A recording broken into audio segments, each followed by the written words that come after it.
Ko'pchiligimiz yaxshi ko'ramiz bu pistani. Assalomu alaykum qadrli kuzatuvchilar. Bugun sizlar bilan xandon pista haqida gaplashamiz.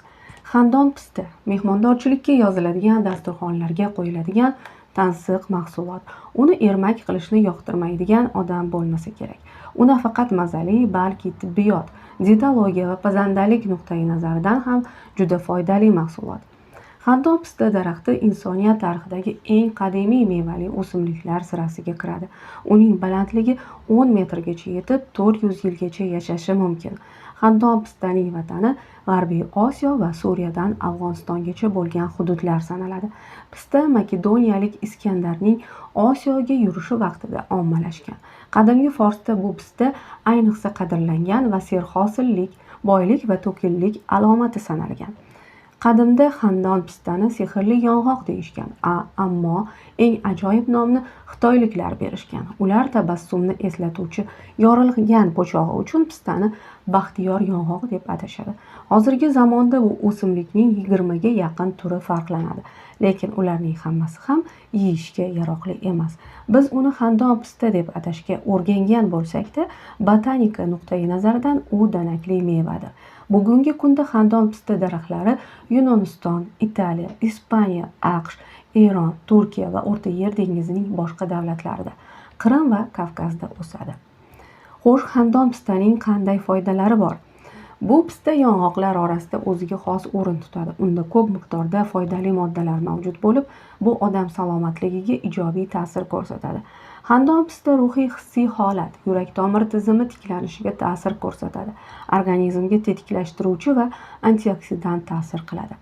Xandon pista jismoniy va aqliy zo'riqishni his qiladigan odamlarga tavsiya etiladi. Bu yong'oq yaqinda kasallikdan tuzalgan bemorlarga ham foydali sanaladi. Tarkibida yog' kislotalari bo'lgani sababli bu mahsulot yomon xolesterinni eritishga yordam beradi va shu tariqa infarkt hamda aterosklerozning oldini oladi. Xandon pista tarkibidagi magniy va kaliy tomirlarning devorlarini mustahkamlaydi va tezlashgan yurak urishini tiklaydi. Xandon pista asab faoliyatini ham yaxshilaydi. B guruhi vitaminlari yuqori konsentratsiyada bo'lgani bois, ular ziqlikka qarshilikni oshiradi, asabiylik va tushkunlikdan xalos bo'lishga yordam beradi. Xandon pista sportchilar va og'ir jismoniy mehnat bilan shug'ullanadigan odamlarning kundalik taomnomasida bo'lishi kerak, chunki u zo'riqishlardan so'ng organizmning tiklanishini tezlashtiradi, charchoq va holsizlikdan qutqaradi, mushaklarni o'stirishga yordam beradi. Mazali pista aqliy mehnatda ham foydali. U fikrlashni faollashtiradi, xotirani yaxshilab, diqqatni kuchaytiradi. Pista tarkibida ko'zlarga foydali lutein mavjud. Bu karotinoid ko'rish qobiliyatini oshiradi. Ko'zlar salomatligini mustahkamlashning ajoyib profilaktikasi sanaladi. Shifokorlar jigar va buyraklar risoladagidek ishlashi uchun kuniga 30 grammgacha xandon pista yeyishni tavsiya etishadi. Xo'p, foydali jihatlarini bilib oldik. Endi zararli tomonlarini ham bilib qo'ysak. Xandon pista foydali vitaminlar va minerallar manbai bo'lsa-da, uni ehtiyotkorlik bilan iste'mol qilish kerak. Pistani ko'p yeb yuborganda odamda behuzurlik va bosh aylanishi paydo bo'lishi mumkin. Xandon pista allergen mahsulot sanaladi. Shuning uchun agar sizda allergiya bo'lsa, pista sizga aslo tavsiya etilmaydi. Homilador ayollar ham ehtiyot bo'lishlari zarur, chunki ular silliq mushaklarga ta'sir ko'rsatib, erta tug'ruqni chaqirib qo'yishi mumkin. Tibbiyotda xandon pistadan qanday foydalaniladi? Xandon pista ko'plab foydali moddalarga boy bo'lgani bois, uni tibbiyotda keng qo'llashadi. Masalan, tozalangan pistani hazm qilish buzilganda iste'mol qilishadi. B6 vitamini hisobiga anemiyada xalos bo'lishga yordam beradi. Bronxitda ijobiy ta'sir ko'rsatadi. Yo'talni bosish xususiyatiga ega ekan. Xandon pista oksillar, monoto'yingan yog'lar va uglevodlarga boy bo'lib, ular zaharli moddalar, xiltlarni chiqarib, qonni tozalaydi. Qandli diabet rivojlanishining oldini olishga yordam beradi. Xandon pistadan sovuq siqish yo'li bilan olinadigan xandon pista yog'i tarkibida olein kislota, A, B va E guruhi vitaminlari mavjud.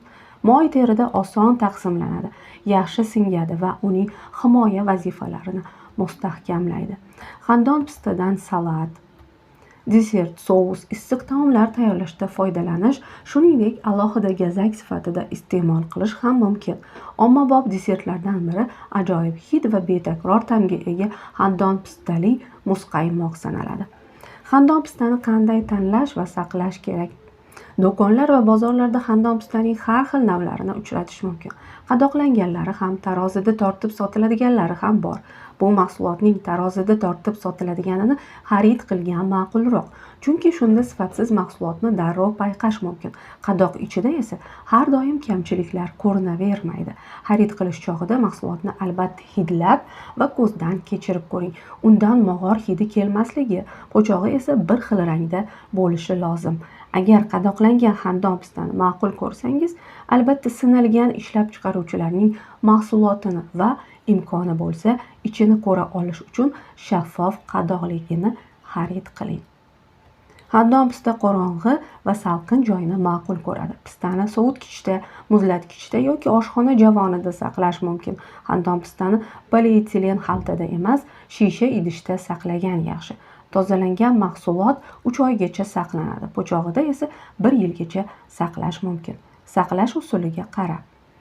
Agarda sizga roliklarimiz manzur bo'layotgan bo'lsa, albatta like bosib qo'ying, kanalimizga obuna bo'ling. Hali yana foydali ma'lumotlarimizni berib borishda davom etamiz inshaalloh.